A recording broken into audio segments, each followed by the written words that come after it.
Hello, everyone. I'm here for one of my stories. This is Lindsay Dunn, and today we are back for 1899, episode 4, The Fight. With me, of course, Yes. as usual, is Blakcinephile. How are you How's it feeling going, about everybody? the fight? We cleared the fog. Now we're into the fight. So, what did I you? feel like Yeah. I feel like this should have been called the hunt because as we'll get into it, a lot of it was really for, like the hunt for a certain character. The fight doesn't really happen until like towards the end, but I like it. It started off a little slow for me, but it kept a good pace. I want to say in the latter 2/3 of the episode. Mm-hmm. Yeah, the title, when they said the fight, I wasn't, it's like that could mean different things. This episode, of course, Right.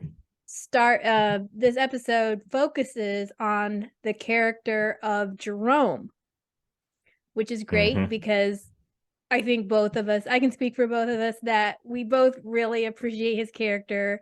We like his character.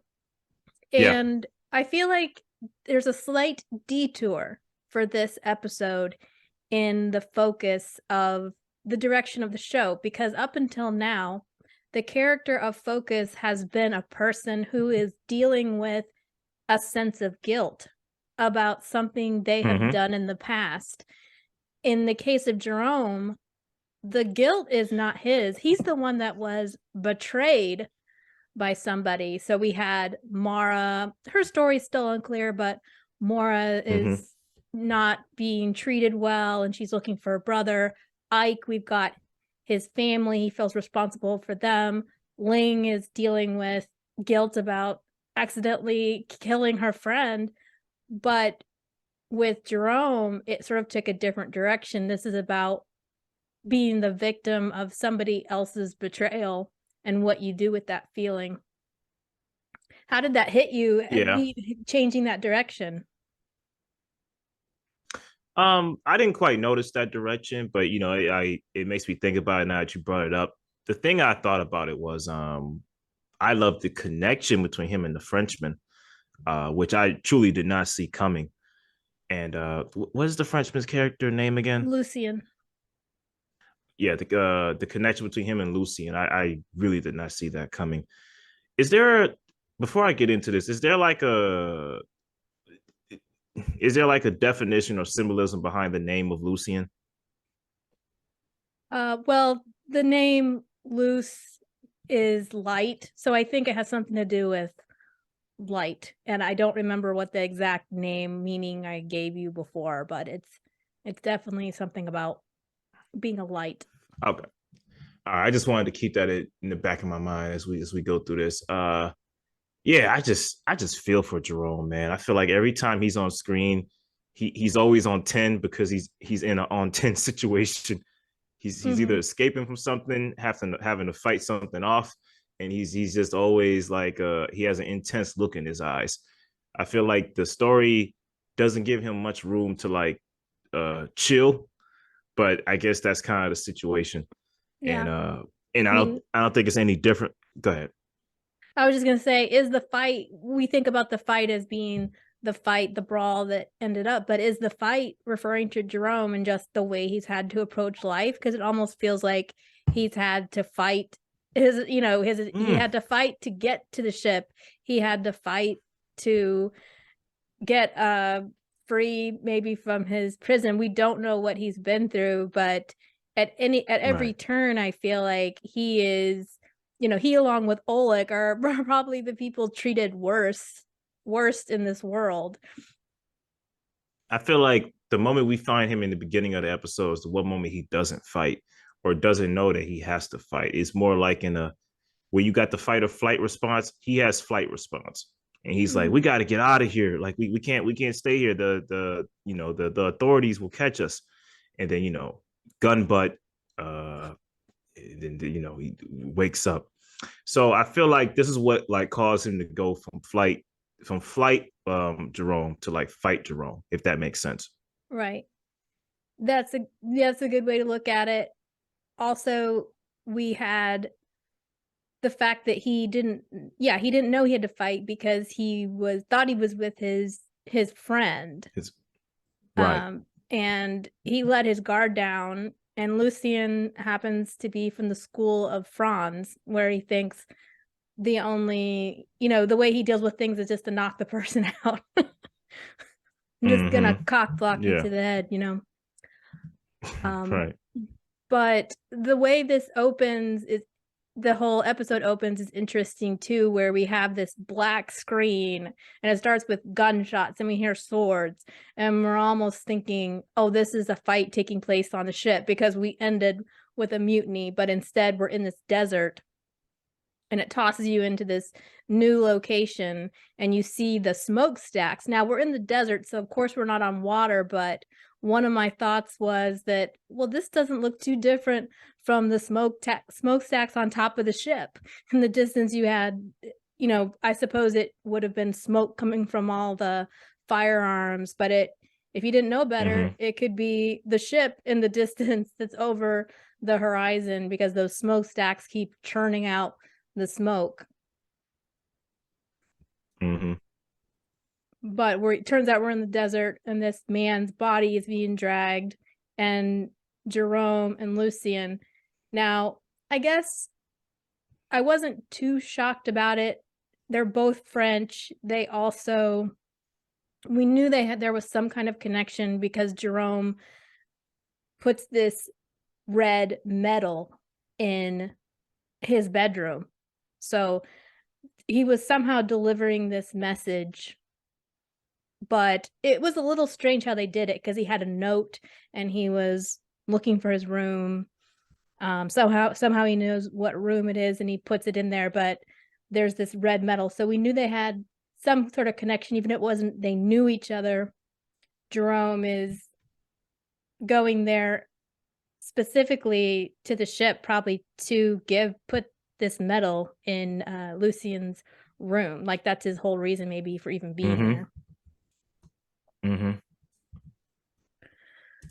But both of them looked really tired, sweaty, exhausted. They hadn't received their supplies. They hadn't been given orders. Right. I believe he said the lieutenant that they stole his clothes, he had starved to death, because he said, I'm not going to starve to death like this idiot. And Lucien has this plan. And Jerome doesn't like the plan because he's going to steal his clothes and pretend to be a wounded lieutenant himself. And then Jerome will be the hero that saved him. And, this is a very quick scene. There's not all this to it, but I felt like what we saw here was Jerome has a feeling of integrity, a sense of right and wrong. He kept saying, this isn't right. We shouldn't be doing this. And Lucien's like, well, as long as we're not caught, who cares? We'll get sent home.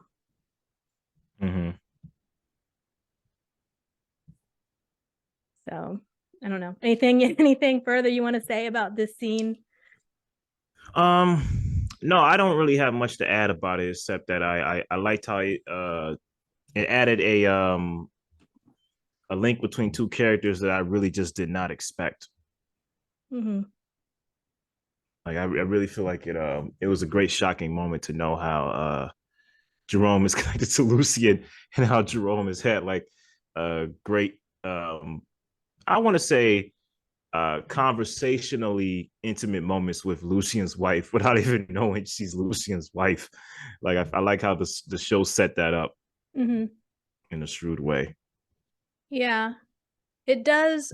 Yeah, you kind of wonder about that, because we still aren't sure where, exactly how this ship works. Are their memories erased before they get on the ship?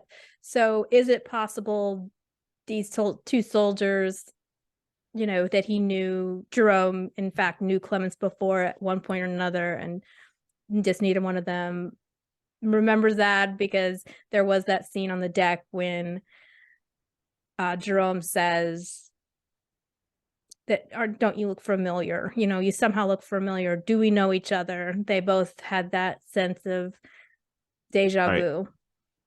So that maybe they did know each other, but yeah, that their connection is still is very, very strong, very obviously strong. I think the ship has a way of having its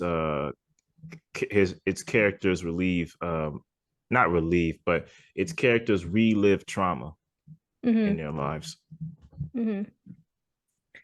Yeah, I mean, from what we see here, Jerome has quite a bit of trauma. I mean, he's always looking tired. He's always looking like the world is against him, and Mm-hmm.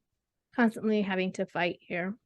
So, um, once we get through that, we wake up on Jerome, and like I said before, this was a little bit of a surprise for me Mm-hmm. because I thought Lucy, since Lucian's the one that probably has some amount of guilt, maybe we would wake up Right. and it would be Lucian, but instead it's Jerome, and Mm-hmm. he is lashing out at Olek as he tries to sort of comfort him because he wakes up with a start. It's very, it's kind of like you woke up from a nightmare, and That's that. That's that all my life I had to fight type of attitude. You wake up swinging on somebody that's trying to help you. exactly. But they both do the universal sign for surrender, and they're speaking to him with really calming voices. And Right. there's Ike, Ramiro, Jerome, and Olek. Only Ike is handcuffed. For some reason, he's considered the most dangerous, which I thought was probably a misstep there. That why would they Yeah. cuff up Ike and nobody else? Mm-hmm. But he they wake up. There's the four of them here, and Franz is, of course, there to push Jerome around some more, and he wants Olek and Jerome to come onto the deck where we see the pile of bodies. This was pretty Yep. disturbing, It was. seeing before, when we saw these bodies, they were lying awkwardly on the floor in like this very mummy-like position, but they were all sort of, there was some care being taken. I think everybody was on a cot of some sort, or at least laying on Mm-hmm. the floor, but at some point they just said, well, there's all these bodies, so we're just gonna pile them up. I guess they're also afraid of infestation and diseases. What Right. do these bodies have? So they tell Jerome and Olek to start throwing the bodies overboard. And this is when Jerome does that thing where he looks straight into the camera, for the purposes of maybe whoever's watching the TVs. And then we go into the theme music from here. Yep. Um, so a very strong opening.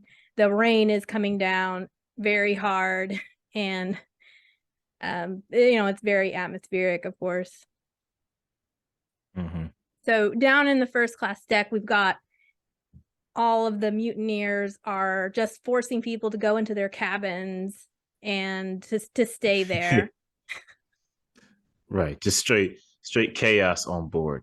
Everyone's being taken out. I love how they take people out their rooms and like just hold them to search the room and then just put them back in. Well, no, that happens later. But I like how I like the way they go about just forcing people into their rooms and people are just going with it like okay. Mm-hmm. Yeah, and it's very noisy, but briefly we go into the room where we see Mara and the boy are there, and Mara says, don't be afraid, they don't want to hurt you, they just want to turn the ship around. And Mm-hmm. the boy doesn't really look convinced, and I don't think any of us were either. Oh, it'll be okay. Right. And then Mara decides, of course, she's gonna go look for Ike. So she leaves the Yep. boy unattended in his room. He'll be all Doesn't right. doesn't seem He like a good decision. yeah, the boy he's resourceful. He's always hanging about and knows how to she knows he'll be all right. I guess so, but also you can't keep Mara and Ike apart. So It was kind of interesting how she's just like, come on, it'll be fine. You stay here. I'm going to go exploring. Be back soon. Right. So in the bridge, we have some chaos happening because they are wondering where the ship went or where the Prometheus is gone. Now, Right. not only that, but the ship is now, the compasses are working and the ship is now facing in the total opposite direction. So it's almost like you had a toy boat, and whoever owns the boat picks it up and just turns it around and puts it where it wants it to go. Right. See, I was expecting something big, man. Like I was expecting, I mean, I wasn't expecting to go to space or nothing like that, but I was like, man, is this gonna be another dimension and moving to another time in history? And we may get that, we're not towards the end yet, so something may come up that shows us what happens. But I was like, oh, they just turn the ship around. Yeah, it's almost like Ike. It's almost like Ike. He was doing his own thing. He decided to tow the ship back to the Prometheus, and whoever's the company or whatever doesn't like that decision, so they decided to put it back in the other direction. But agreed, if you're going to disappear a ship from view and put it somewhere else, why not put it in a completely different place than just another ocean? Right. Well, yeah. And plus, well, do we know it is the company? From what we know, it was the strange passenger that's on board. Yeah, we don't know, but Daniel, he's the one that made that all happen, but I think we still don't really know who's in charge.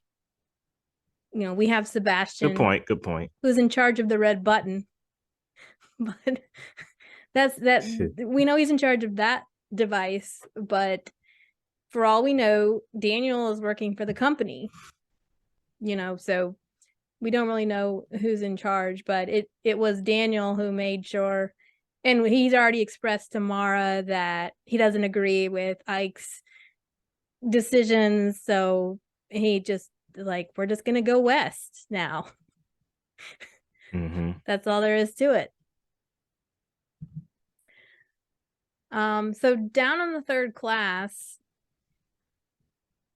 they are pointing rifles now at Sebastian because some of the crew, when the mutiny happened, Sebastian was one of the people also being held at gunpoint. So I guess they weren't sure whose side he was on. So they went ahead and moved him down to third class passengers, and they tell him, the Norwegian Redbeard, I think is what we're calling him, the Norwegian guy, says that you didn't worry about us, so we're not really going to worry about you.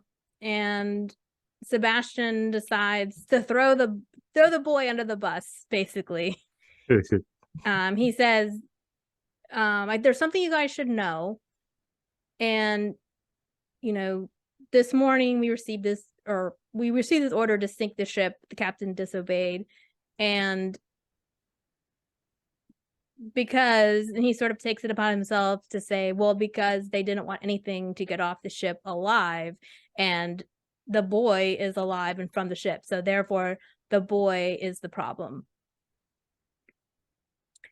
And another thing interesting about this is Tove has been on the Franz side, but she's the translator and decides not to translate the message.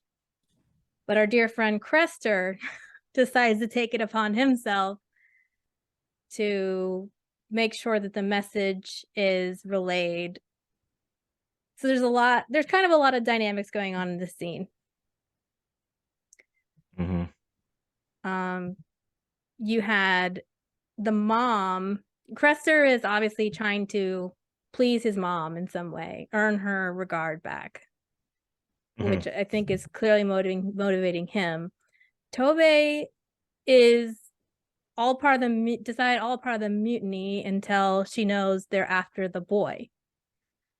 So that was interesting. So why do you think she feels, is it just her motherly instinct kicking in because she's pregnant? Why all of a sudden is she worried about the boy? I think it is motherly instinct. I think, well, because the episode didn't touch too much on that for me, I felt like that was something they kind of just introduced off the hand and then said, we'll just leave that there for our audience to think about. But yeah, I think it's the motherly instinct. She doesn't want to see another child die. So they're talking about the boy is responsible for this. Let's find the boy. If a whole mob is going after a boy, that doesn't mean anything good ever. So obviously she's like, I don't want this to come to a nasty end. So yeah, of course, she doesn't want to see another kid die or get hurt. Let's put it that way, get hurt. But yet Iben, who's the mother, Tove's mother, she's a mother. And she obviously loves her kids, even though she has a very warped sense of showing it. But why doesn't she have that instinct? Well, she's just more of a hard ass. It's a different generation. I feel like it's kind of like Will Smith said, parents just don't understand. But it's like I feel like that's a different generational type of thing. That's why she's more hard than the other character you mentioned. Tove. Yes. I think also their strong religious feelings seem to be, that is the main thing motivating them, going back to, they believe that God is displeased to an extent, that displeased with the ship, and that's why bad things are happening, which is of course the old model. If you're sick or if you're ill, then you must be cursed, which is probably why the mom is not very nice to Crester, because he has this scar in his face. You're somehow tainted, you're somehow chosen as being flawed, you're not the spotless lamb. So right. We also have so in general she's thinking this boy is somehow a devil and that they need to remove him from the ship. So it causes a kind of madness in her at that moment, that the boy, if the boy is the problem, and somebody was saying, well, that doesn't seem very well thought out, but I'm kind of like, this stuff's been happening for a while. We have the story of Jonah and the whale, where Jonah is running away from God, and he tells people, this storm is because of me, so if you throw me overboard, you'll all be saved.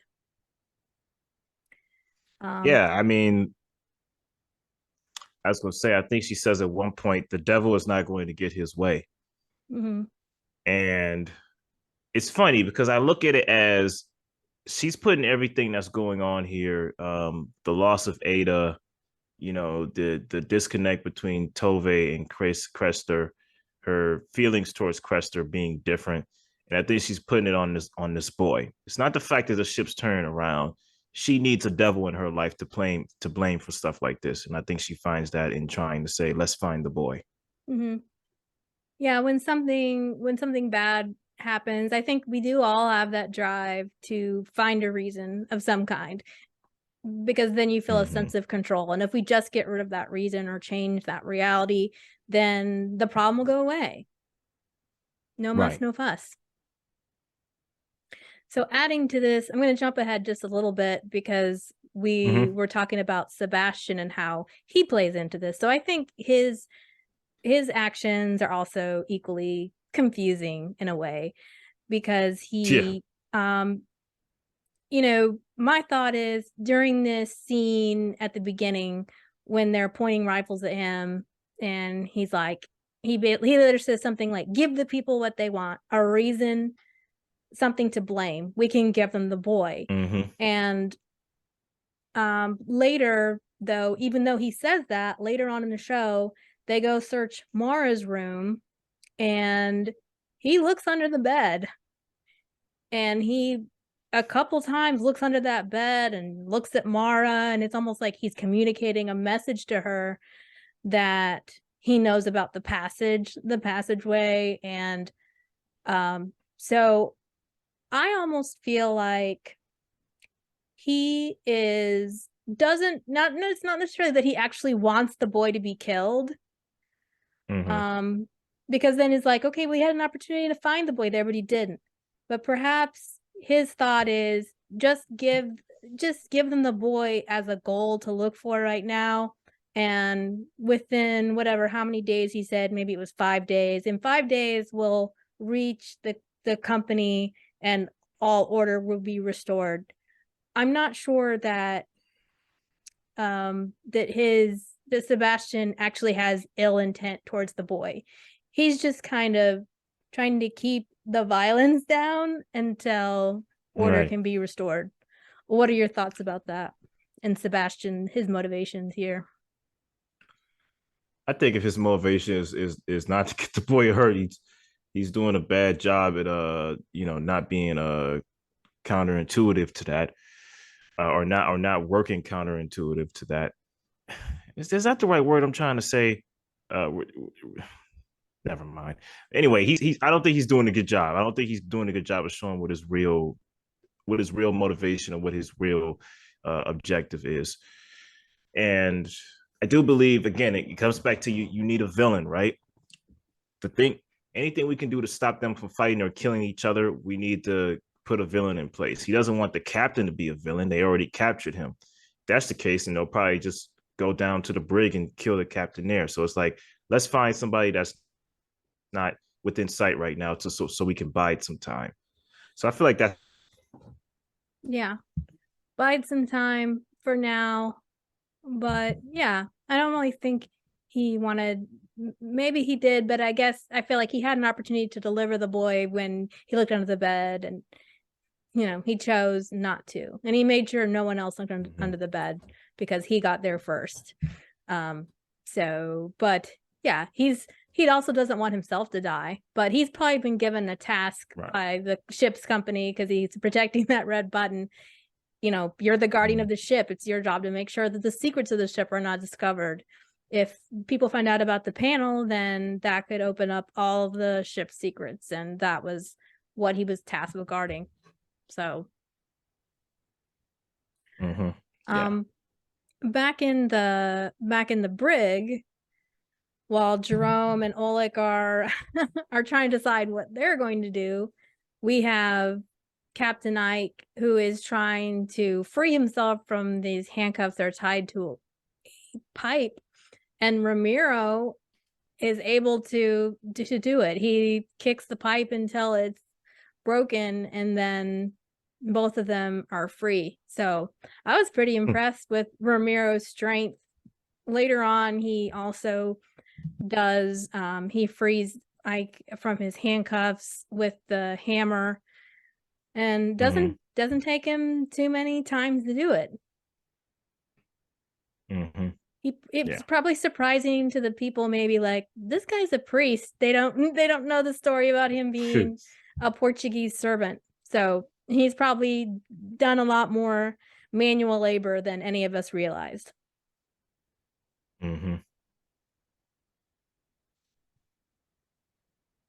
So Olek and Jerome are going to start, they decide to go ahead and go with this for now and start throwing the bodies overboard. And they start with little Ada, and they're going to do that. And Olek can sort of tell that Jerome is going to be a rabble rouser.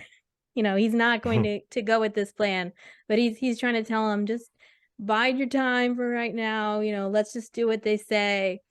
And Jerome, though, has this vision of the lieutenant. When he goes to grab a body, it ends up being the face of the lieutenant, and he's very surprised by that. Yes. We next have a scene with Clemence and Lucien where she finds, she's asking him about where he was last night and what the deal with the vial was.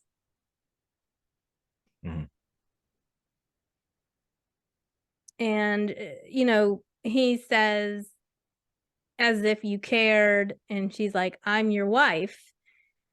And you know, Lucian has a quote here.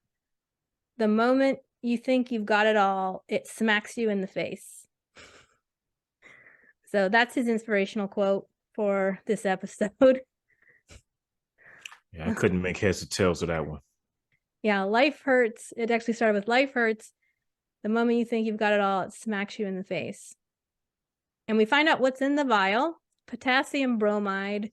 It helps them with the seizures, but it also helps them to not get an erection. Yes. And he's going to die in a few weeks, apparently. So he then says, though, you don't care if I'm dead or alive. And I noticed she didn't argue with him. Well, it's funny because the thing with Clemens is I kind of was expecting something big from her because, like, I don't know if it was the first episode, but there was a moment where I think her and Lucian had just ended having sex, and he had walked away from the bedroom, and she kind of had like a mischievous smile on her face, or like a knowing smile on her face. I don't know what happened to that Clemens, because the Clemens I see now is just always just sad, and my husband doesn't love me because I'm his betrothed, and like I want to know, was that like a, I hope that ties in later as we go in the season, but I'm not seeing a lot of like her hiding her hand here. Yeah, like if she's, somehow, like you said, has a secret motivation that we don't know about.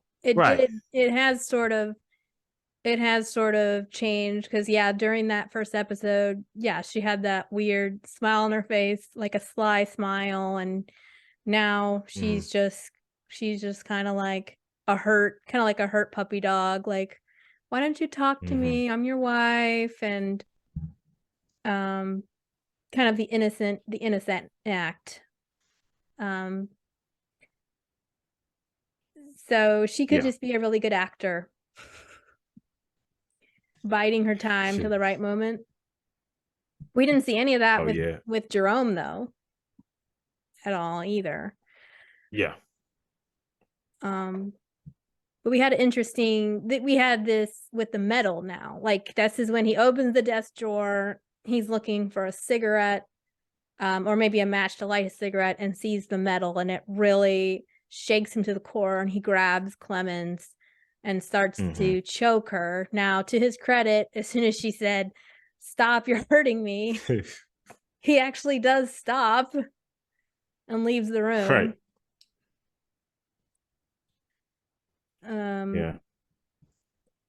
But he also, it's also interesting how he always says he's sorry. Like like with Jerome, he said that sorry, and then he knocks him out. And then in this, he says sorry to Clemens, and then he walks out. He does apologize. Doesn't ever really do anything about it. He does. I feel like the show, like, through this character, gives us like a bunch of reasons for us to not excuse but justify why Lucian is so on edge. Like, he betrayed his friend. He's about to die soon. He has seizures. He's taking the stuff that affects him, sexually with his wife. Have some pity for him. I'm like, that's a lot of problems. That's a lot of problems you're throwing at us about this person, about this character. Well, I feel that in a sense, Lucian is perhaps a believer in divine justice, so he knows that he's been kind of a jerk. That doesn't mean he's necessarily ready to remedy any of his ways, but I feel like with how he was, some of the things he said with Ling in the last episode, where he's like, this isn't at all what I thought it was going to be. I thought this was what I wanted, to have fine clothes and be in the first class, because he dressed up as this lieutenant, and that probably got him a lot of awards and attention. Now he has a beautiful wife. This is not my beautiful wife. This is not my beautiful house. he knows that he's an imposter. But it's kind of like he doesn't know how to get off the train now that he's gotten on. I think maybe he feels like, yeah, I'm getting what I deserve. Mm-hmm. I don't know. What do you think about Lucien? You just mentioned all the problems he has. Do you feel a sense of pity for Lucien? I mean, pity. I'm more on the team Jerome Retribution Squad, but I feel a little bit of pity there. I felt like he's a complicated character, and complicated characters are always the best. Yeah, I mean, yes and no. I'm like, well, he kind of made his bed in a way with the decisions he's made up until this moment. But yeah, I feel a little pity for him. I don't know. I'm not feeling like I feel any pity. I guess because so far he's still getting away with everything. He's still in person. Mm-hmm. He hasn't admitted anything to anybody. He hasn't come clean to his wife. He's he's already covered up his tracks once by leaving his friend to starve in the desert, Right. or to fend for himself in prison. But now when he sees that Jerome's still there, he immediately just grabs Clemens and says, "Don't listen to anything that guy says. He's a liar." So, Mm-hmm. I mean, yeah, you got seizures and, you know, guilt is not a good motivator for an erection. So even if it wasn't for that, knowing that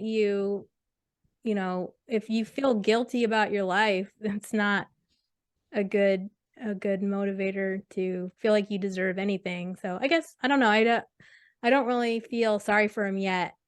He's not To me, he's not a complex character. He's kind of despicable. They haven't really shown me anything admirable about him yet. So maybe if they do, I'll feel differently.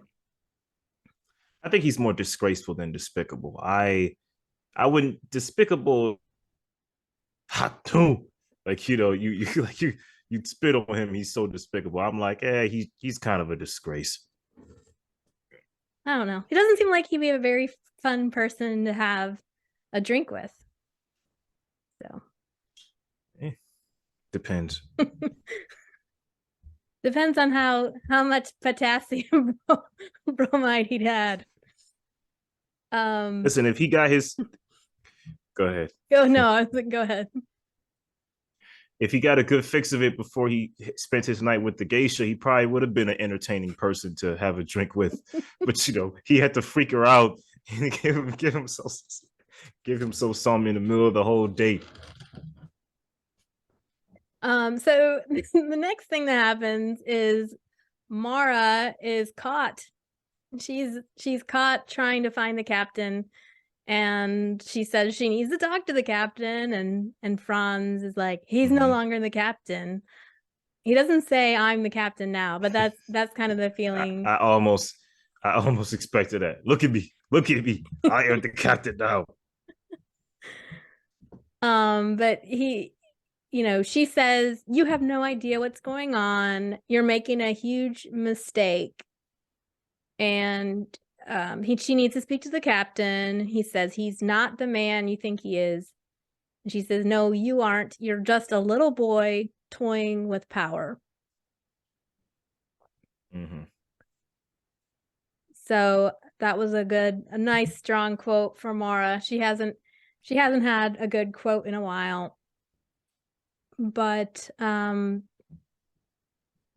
the thing she said made me a little intrigued, because she said, you have no idea what's going on. You're making a huge mistake. So that makes you, I don't know, that makes me go, well, what do you know then? If you have no idea what's going on, what do you know? Can you share? Let us know what's really going on. But Mara, as usual, is not revealing anything. Tight-lipped. She'll only tell the captain, but she won't actually tell the captain. She'll just think about telling the captain. Mm-hmm.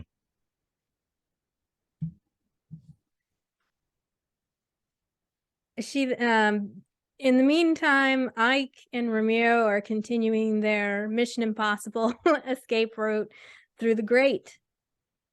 So, it's conveniently we have a nice big grate on the wall that they can get out of the brig with. So we leave them there. He's still handcuffed, and Anker and Tove have a moment where he's talking to Anker is talking to Tove and saying, God, I've tried to hear God's voice, but he only talks to your mother. And do you, Tove says, do you believe the boy is really evil? And what if she's right? What if it's all true? He puts his hand on her belly and says, maybe God gave you a gift. Maybe you do carry the light inside of you. And that mother said that the devil would try to take everything away from us, and we cannot let that happen. So this is more secrets about this family that, we still don't know exactly what their situation is. We know kind of how they act and their dynamics, I guess, but why would God, or why would the devil try to take everything away from this family? They believe, I guess they believe they're cursed somehow.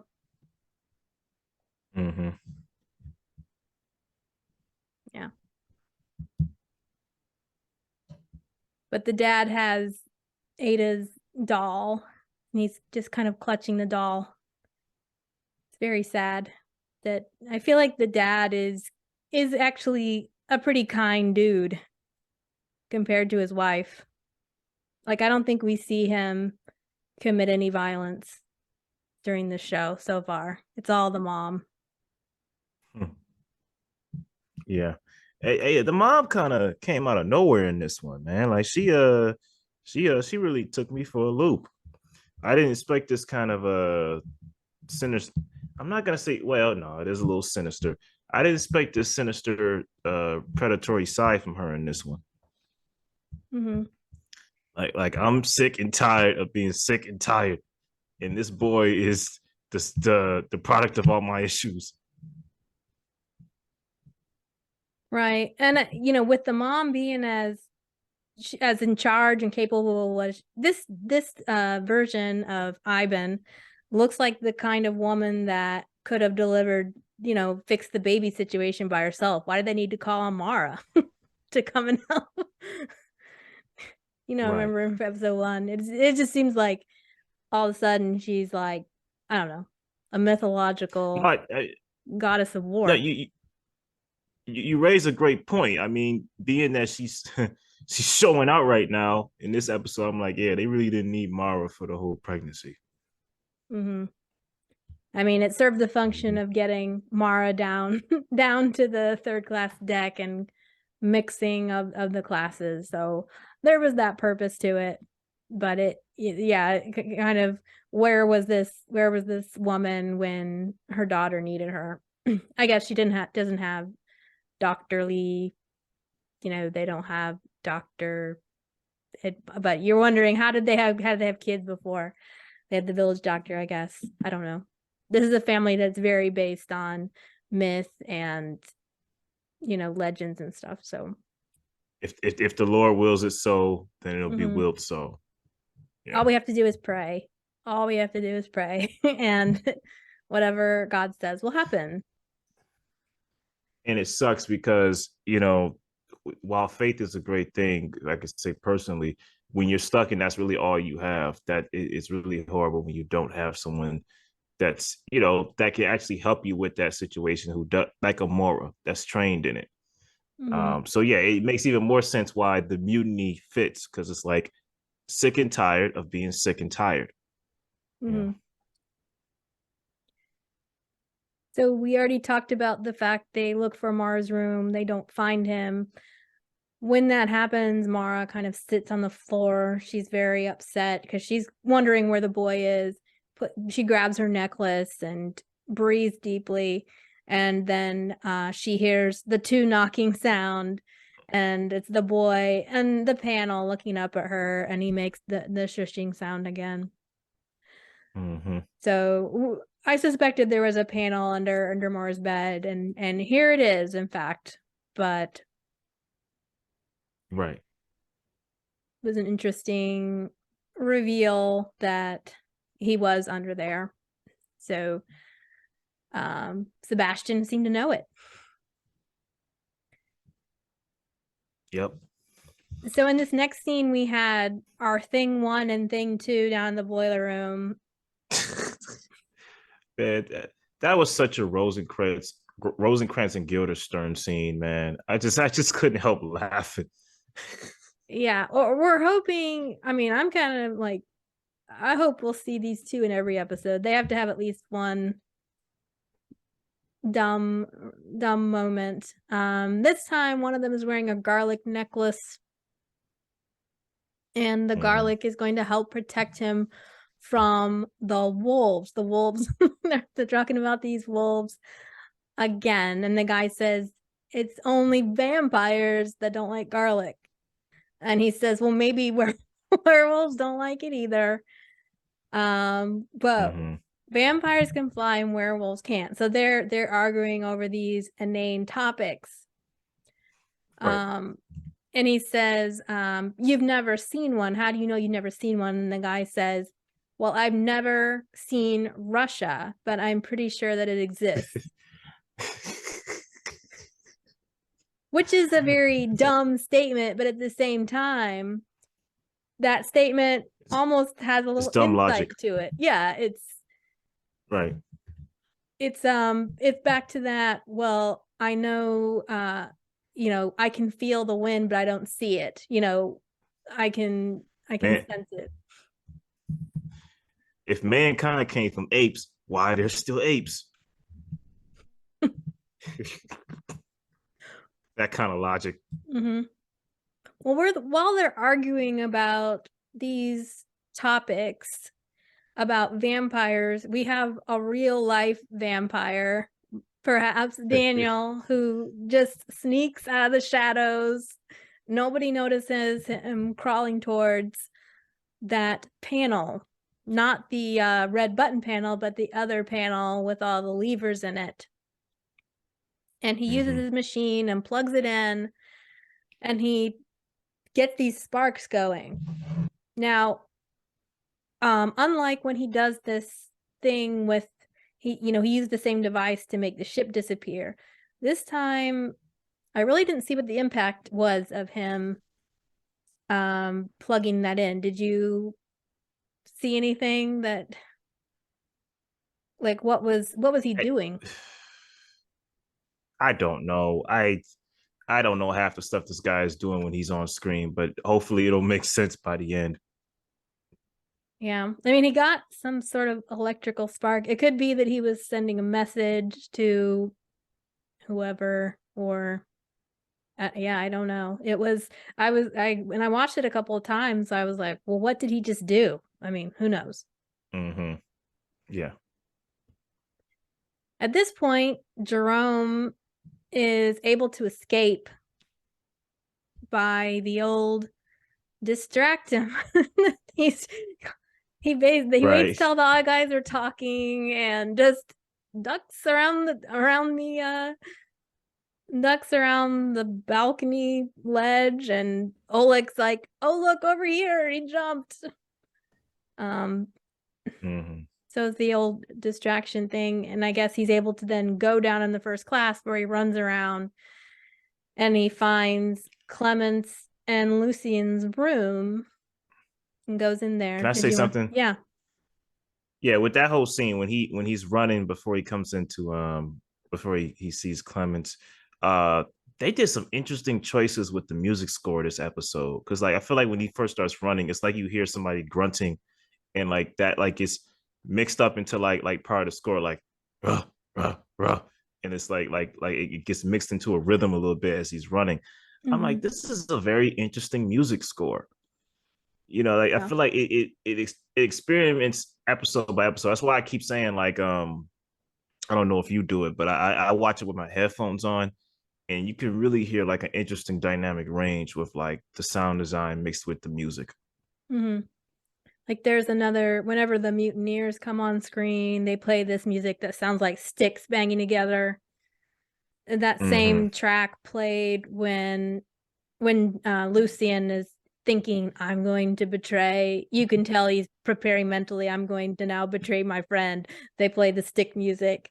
So I didn't notice the music at this scene, but we did have a cut back and forth between Jerome is running in the hallway. Jerome is also walking through the desert, and he's glitching back and forth between these two memories. So it's like he's going back and forth in these two realities at the same time while that music is playing. So Yeah, that was a I love neat that too. effect as well.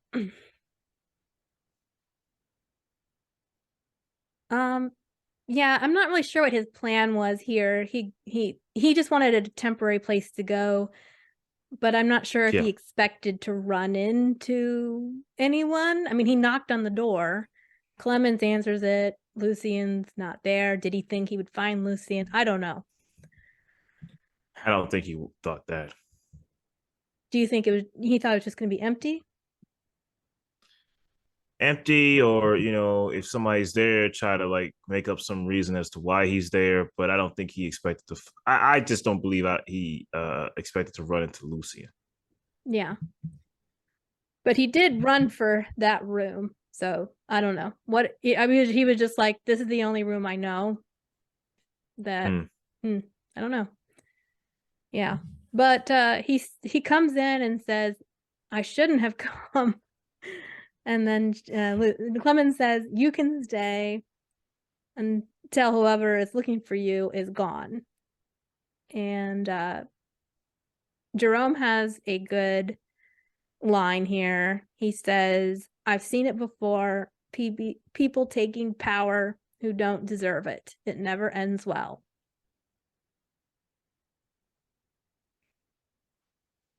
Yeah. We say that to you, Netflix. Getting rid of our show. Yeah, there's that too. I mean, I guess in that moment between him and Lucien, when he had get head busted, like heads up head busted. Man, we'll get more in depth about it later.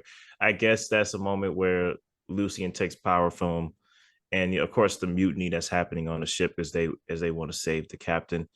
Like I said, Jerome's head is he looks like he's always on 10, and I feel like he's finally taking the fight response. And I someone like Clemens, who isn't about flight or fight, but always has kind of been stuck in kind of woe is me, goes, you know what? Yeah, that's right. I want to join with you. Mm-hmm. Yeah, this was an interesting scene because he says, he opens the door, looks out, and says, I'm going to free the captain. And she says, I'll help you. She's his Mara, Mm-hmm. she just signs up right then. And for the rest of the episode, the two of them are a team.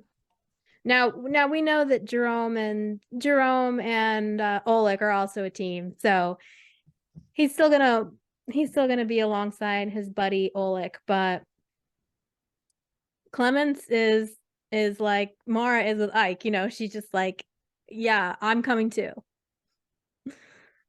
So Mm-hmm. that's nice. I feel Yeah. like Jerome needs that. And he probably since Lucien, maybe he's been a lone wolf and not let anyone ride along with him, you know?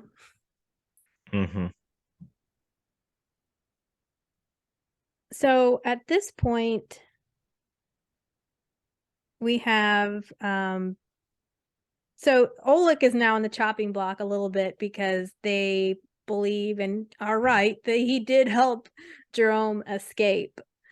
But they're sort of trying to beat that out of Olek and get him to tell them where Jerome went. Of course, Olek really doesn't know that.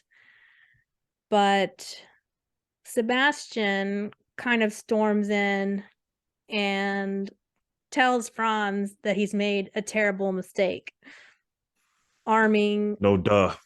arming people from all these countries. We have 1,500 souls on board. You arm them all, and we are going to, we have 5 days. We need to just give the people what they want, an explanation. We already kind of went through that. Right.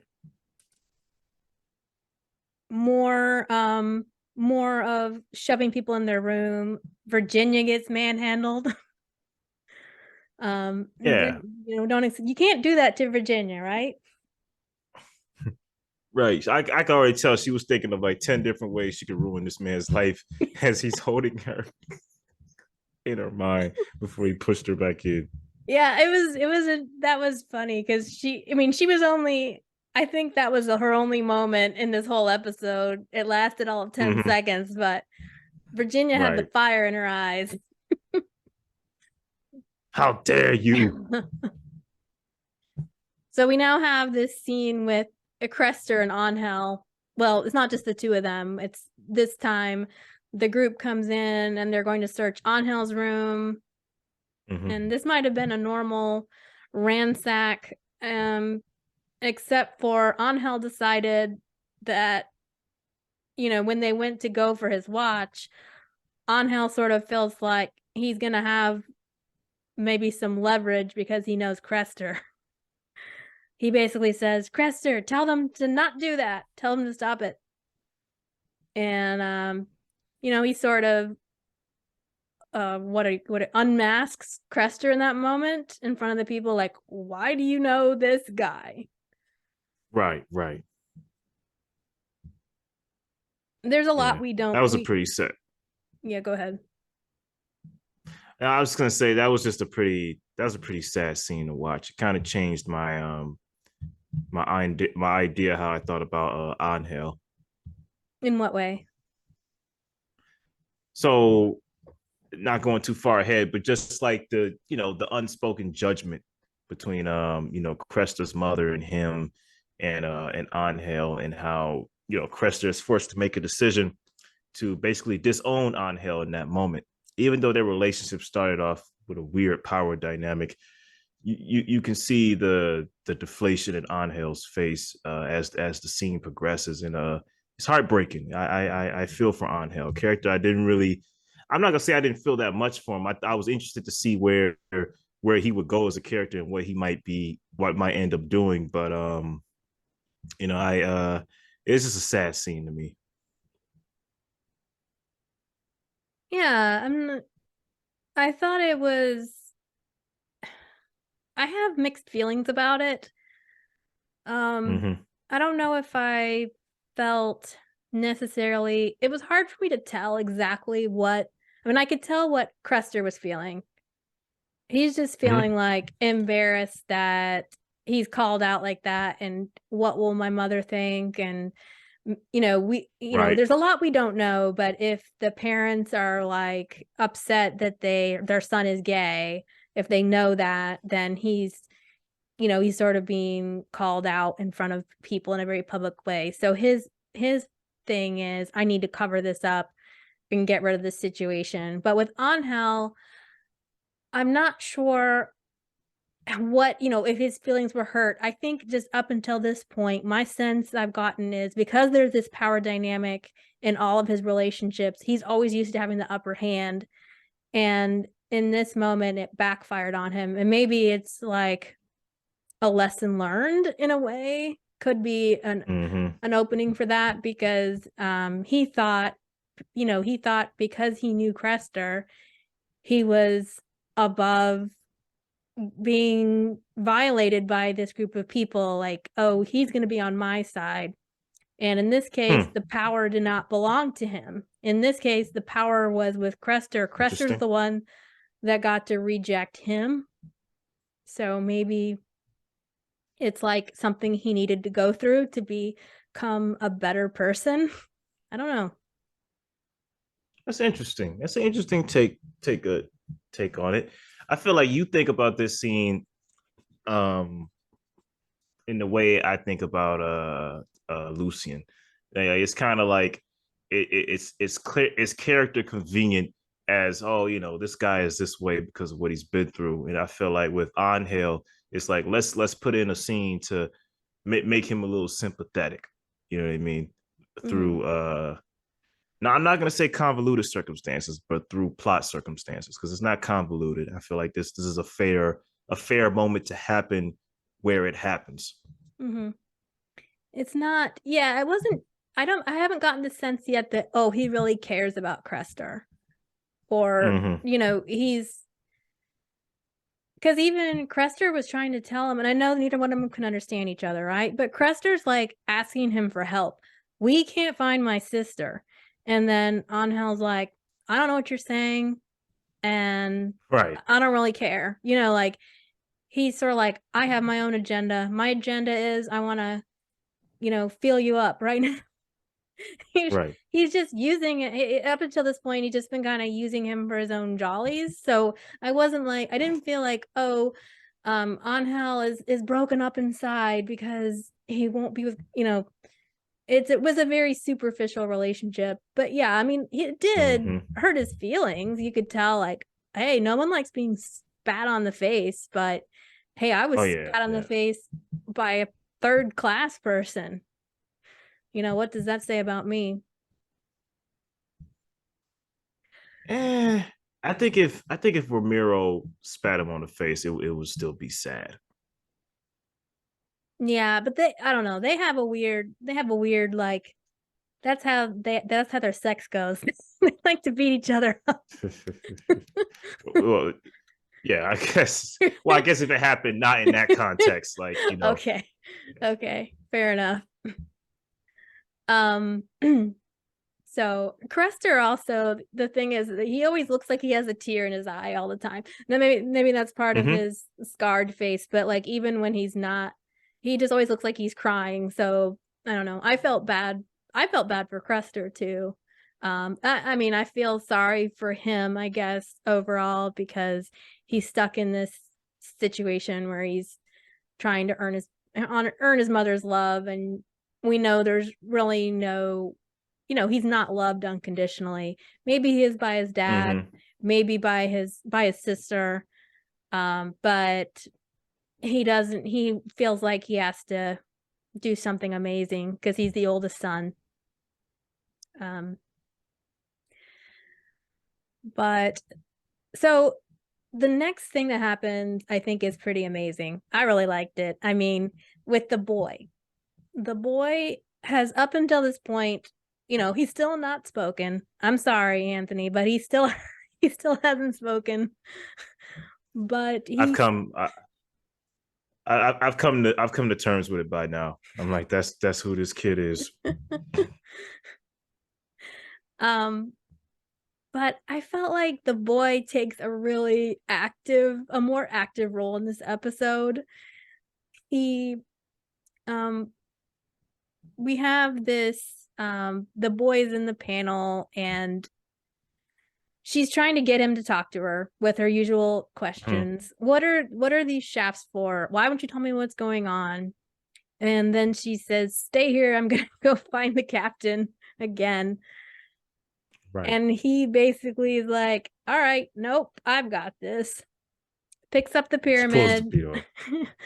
brings it to her, has the beetle, and uses the beetle to guide them to the captain. Um, I feel like that's another scene where the music score gets interesting again. mhm, Like key moments like that when Jerome is running and when the kid unleashes the beetle to unlock the door. The music score unfolds in interesting ways. right. As they're walking through the hallway, he the boy is, he will like say stop and go. He's directing this trek to find someone. And I Mm-hmm. really love how when he comes onto the deck, he leads her straight to the captain. And Mara is like, Ike, I've been looking for you. And she goes to him and puts her arm out and takes his arm and is like, I've been looking for you. And the captain, for a moment, looks like, yeah, I'm glad you found me. Then he sort of jerks away and is like, stop lying. What's going on? And then the boy like steps between them, is like, don't talk to her that way. Right. So the boy just, I don't know, he kind of turned on his a little bit of a protective mode this time for this episode. Mm-hmm. And Yeah, I I feel like like a lot of this is. I was gonna say about I was gonna say something about Crester, but yeah, go you ahead. go on. I'll save it. Oh, Well, I was okay. gonna say I feel like a lot of this episode is like Crester like going to the dark side a little bit, which is ironic because he's choosing the side of family, but he's choosing the side of family that's not on the good side. This is the side of family that's trying to hunt down a little boy Mhm. because they literally think he's the devil, that he's the reason for all this, for all the deaths in how everything has gone wrong on this cruise ship. Well, he's choosing the side of family over his own integrity. Yeah, yeah. That's which is, I mean, this is another way of say I'm not, what you're saying is correct also. I'm just kind of saying a different way. Like he knows it's not, you can tell he has mixed feelings about turning over the boy too. And you know, I think he also feels a certain sense of I'm trying to think of the right word, obligation towards Mara. Like, you know, he came to get, she was the only person that came to help him in episode 1. She came down to 3rd class, helped his sister, didn't Mm-hmm. treat, you know, she didn't treat him bad. She treated him as an equal, treated his family as an equal. At a certain point, a couple times Mara gets threatened, and it, you know, Crester kind of stands between a rifle and her. Like he says, Mom, the boy isn't here, let's go look somewhere else. So, you know, he likes Mara as a person. You know, he's like, he doesn't Mm-hmm. want her to be hurt, and I don't think he really wants anybody. He's a gentle guy, you know, he's a sweet guy, but Right. he's he's siding with his family, but he's also like doing that at the expense of his own integrity and what he knows is right. Mm-hmm.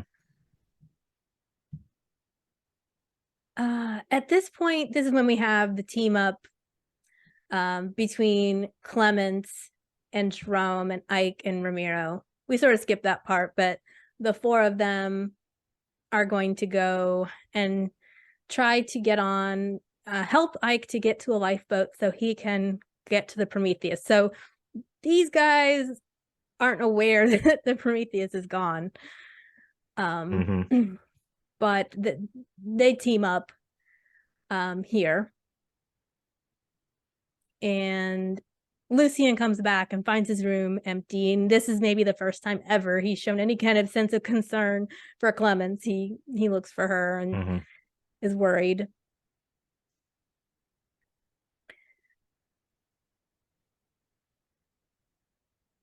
So Crester had seen that the boy and Mara were going were going towards, he didn't know they were going to the captain, but Crester tells Franz where they can find them. So he sort of um betrays them, and this is when they say we want the boy, and Mara tries to stop it from happening, but the boy just steps forward and goes with them.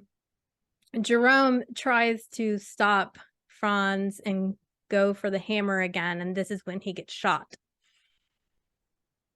And we go into Jerome's second complete vision. Mm-hmm.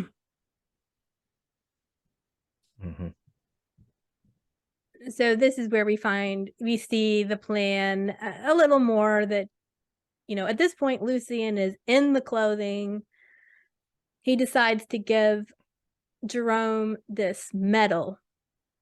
Now, I did a little research on this medal, Anthony. Okay. Because because I was very interested. A lot of people have been trying to find out what war was this in. It might not be an exact thing because we know there's already anachronistic stuff happening, but there was these wars that were part of the colonization of Africa. The third one was called the Mandingo War, was in 1898. There's also the Madagascar expedition, which was from 1894 to 1895. So those are the two that I'm looking for. But this medal is a Napoleonic French Legion of Honor officer type 3 medal.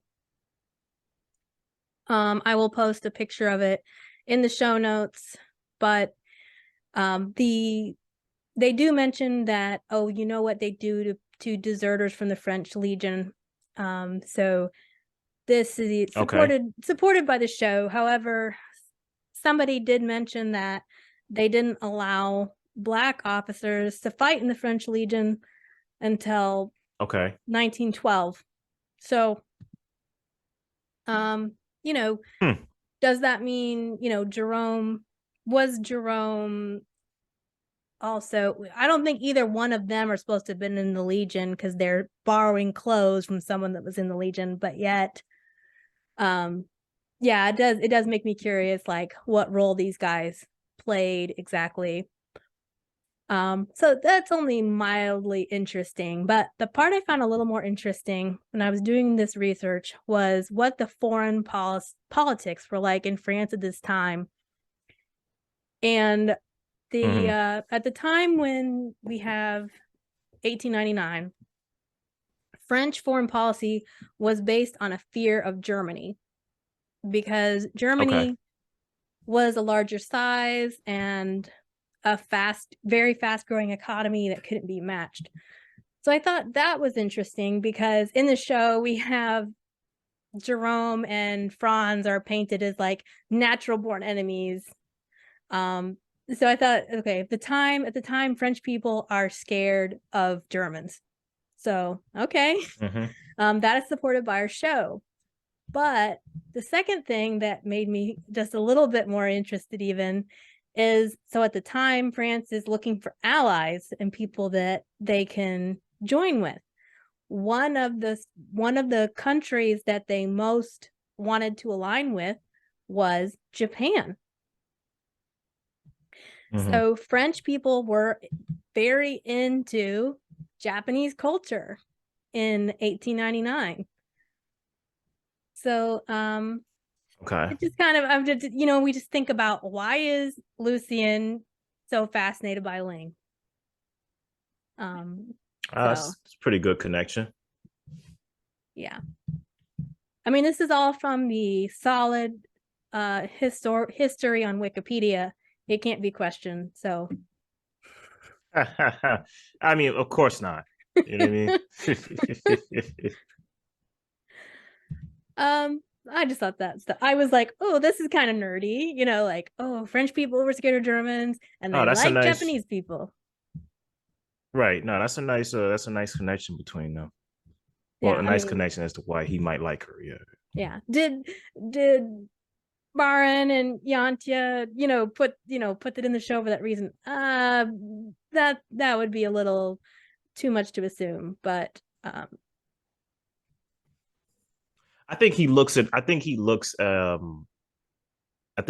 looks at her character as other, and usually it can sometimes be like a fetishistic thing. Yeah. Like she's other, she's exotic, she's something that I just want because she looks exotic. I think it may be not as shallow, but I think it may be as like as blunt as that. But it could be another connection. Well, this is the part where Lucien gives Jerome the medal gallantly and says, hey, you can trade this in when you're in prison. Right. So now we know why Jerome has the medal and why he might have wanted to put it in Lucien's room. Yeah. So after this, they have the mutineers have the boy, and Jerome's been shot. He wakes up though from this dream. He's, a glitch in the matrix. I don't know, reset. Mm-hmm. He's been shot in the arm, but somehow he's still alive. Yeah. Time to reset. Mm-hmm. That's what I noticed when certain like things happen, or when people occur in certain like near death situations or tense situations. The ship makes them relive their trauma. Right.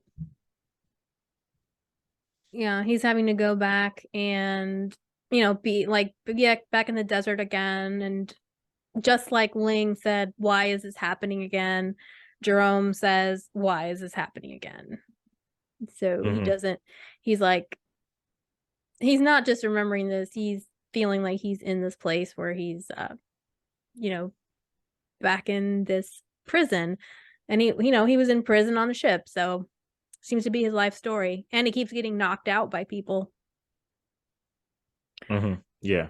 Um, so we have one more interaction with Tove and Crester, where Tove is like, hey, you don't, why are you doing this? Like, don't help them. Why don't help that side? And then he says, you have to stop blaming us for what happened to you. Not everything is about you. Mm-hmm. So more people are dying and you're only interested in your own misery. So the two of them are on opposite sides at this point. They Right. don't seem to be able to come together. And it's kind of sad because they're brother and sister, and you feel like most of the time they're probably on the same side, helping each other out. Mm-hmm. Jerome is, he has his hammer and is able to get everybody. And he says, you have no idea what I've been through to get on this ship. I'm not planning to die here. They are out of control, and it's up to us to stop them. So Jerome is now leading the charge Mm-hmm. of the Sweet Cello Time podcast guys called this the Zombie Boy Killers versus the Zombie Boy Lovers. So Jerome is leading the Zombie Boy Lovers, and everybody is going with them. Out on the deck, we Jerome have is the man in this episode. he is pretty Yeah. much, and Clements likes it. Yeah. On the deck, we have Ivan, who is making her own speech. Don't be fooled by his appearance. The devil comes in many disguises. He is taking what is ours. Mm-hmm. But we know pain and sacrifice, and it will not break us. Throw the boy overboard. Right. Walk the plank. Yeah. And the boy is just kind of like unaffected. He doesn't really look scared. He's just like, all right, here I am. Do your worst. Right.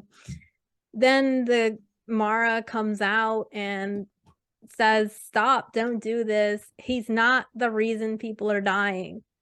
Again, Mara is making statements that could be interpreted to mean, I know why they are dying. Maybe Right. she just means, how can he be to blame? He's not sick. He's not infected. But it almost makes it sound like she knows something she's not saying. Then this is when the big fight starts, the brawl. And they have the battle. I don't know if this is what I like to call the battleship, the Battleship Potemkin staircase scene. This is where they're just moving in slow motion. Oh, man. That film haunts me from my film studies days. Yeah. And of course, the other one that they redid it a big way, everyone knows about the Untouchables. So that's the other one that does this, where it's like, Oh, yeah. it's just a I like that drawn one out. better. Yeah. Mara's trying to reach the boy. There's all this fighting, and then Ivan just picks him up and throws him overboard. Of course, we don't know at the time what's gonna happen. It's pretty sad. Like, Yeah, we're like, nobody wanted the boy to be thrown overboard, except for Ivan, I guess. I grab my hat and go, you didn't talk much, but I'll miss you.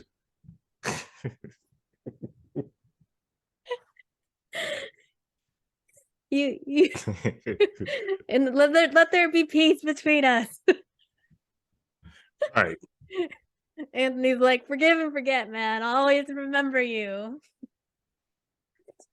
Okay, so she just tossed him overboard, and you know, obviously Mara is devastated by this turn of events. And in the last part, we saw Jerome came to the group. They were in the third class dining. Now things seem to have switched. The Team Ike and all those people, they now move into the first class dining, and Franz and all of the third class passengers go back down to third class. So I really don't know how that happened, because it seemed like before that Franz and the crew were up on the first class, and then the wealthy people were down. So somehow they reversed it, and so now the Ike and Mara and all those guys, they've taken over the first class dining. And Olek is patching up Jerome. And Mara, we have a Mara and Daniel scene. Daniel came to get Mara, and he's the one that led her away because she was just kind of sitting there watching, she's sad about the boy being brought over. And she's just upset about losing him. And this is when Daniel puts his hand on her elbow, and then she covers his hand with her hand. Now, did you get a good look at Daniel's hand at all when you saw this scene? At the time, no. Okay. It looks like where his wedding ring would be, there's like a burn mark or a scar mark. Okay. But they sort of share a moment. But then Ike is there to interfere and break up the connection they had for a moment.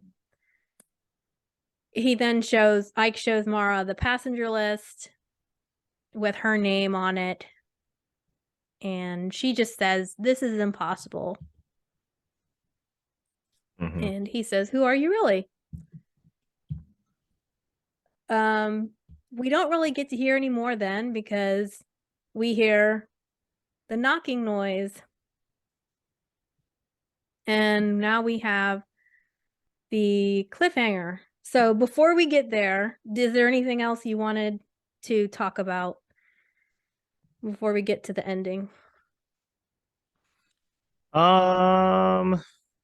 I want to talk about is more so like a theory for future episodes. So no, not really. Okay. Well, would you like to talk about the cliffhanger for us then? And how that played out? Yeah, so the cliffhanger is at the moment where Ike asks Mora, like, who are you? Seriously. There is a flash underneath one of the cabinets in the big room that they're in. They go on over, and out comes our boy, out comes the kid. He has the black triangle thingy in his hand, comes over and hugs Mora. Blue oyster cult needle drop, and then that's the end. So it was interesting that he came out of the cabinet. right? The same, Right. because I guess the Prometheus and the Kerberos are sister ships. They have exactly the same layout. Could be mirrored or could be the exact same one. And so when we first saw the boy, he was in the cabinet, and now he comes out of the cabinet again. Before he was in the before he was in the panel, he was in the panel earlier in this episode and came out, but he comes out inside of the cabinet where we found him. Now, part of me wonders if maybe this is somehow connected with what Daniel was doing with his little machine. I don't know, prepping it for the boy. Like once the boy fell in the water, he would come back into the cabinet, or we're getting ready to reboot the system, or whatever they're doing. But he comes out and hugs Mara, which is the first affectionate act he's had. So far he's been like shushing people, grabbing their wrists, but he's accepted her as his mom now.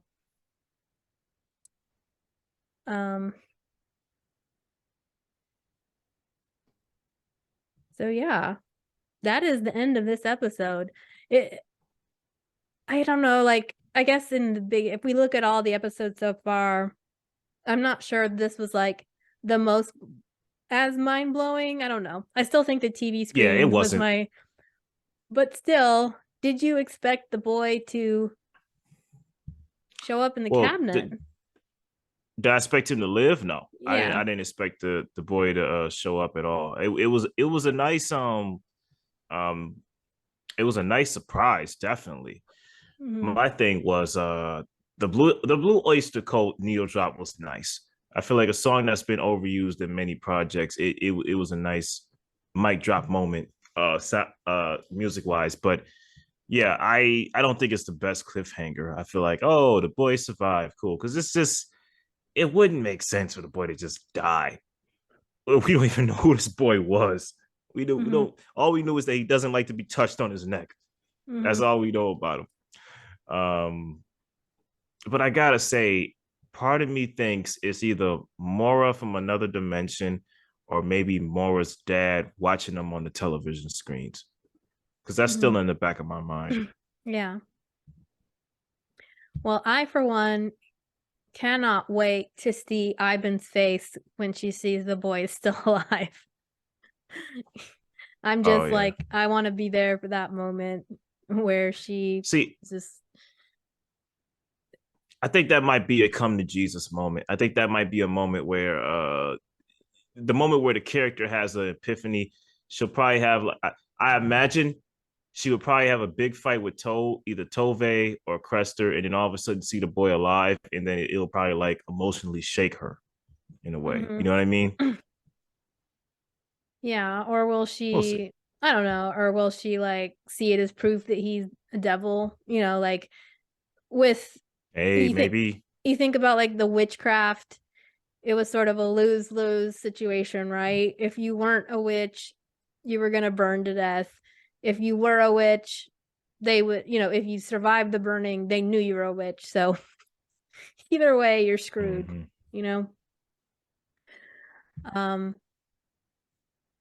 So burning questions for the next episode. Like I don't know, what is really getting your goat at this point? I want to know just where exactly is the boat? Like I know they turned the boat around, but where is it? When is it? Yeah. I would love if they show up and they roll up to America, and then all of a sudden it's like 2022 and everyone's on cell phones and they're like, what is going on? Like, that would be amazing if that happened. But I just want to know where's the where and when of the ship, and what room has the TV screens? What room has the TV screens? Yeah, I think we'd also, I think what really is eating me right now is, what is this deal with Mara and her name, her name being on the list? Is that, are we going to find out she's not really Mara Franklin, that she, this is her secret identity, or, an identity that she's stolen? Because it's sort of, they're really building this up, that, Ike is asking the question, what does this all mean? Right. So I would like to know that. I'd like to know about the TV screens, of course. When are Clemens and Jerome gonna hang out again? They're now separated. Yeah, I don't know. We didn't see much from Ling and Yuck this episode either. We saw them in their room being searched. But Yeah, they had a small scene, yeah. Yeah, how is Ling doing? After her first assignment. I bet she's like, well, this is my life now. I gotta deal with weirdos like this.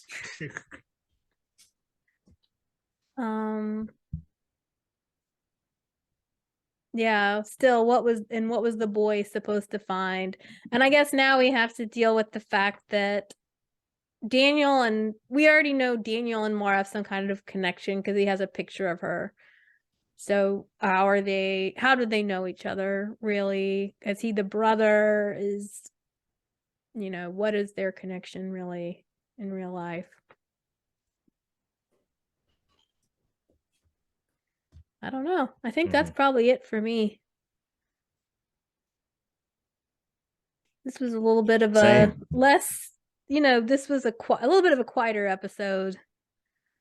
I actually feel like it went by fast. Once we got past a little bit of slowness in the beginning about, okay, there's the mutiny going on. Let's put it on the boy. Looking at a little bit at Jerome. I feel like the last 2/3 went fast though. I don't feel like it was like mostly a slow episode. Mm-hmm. Yeah.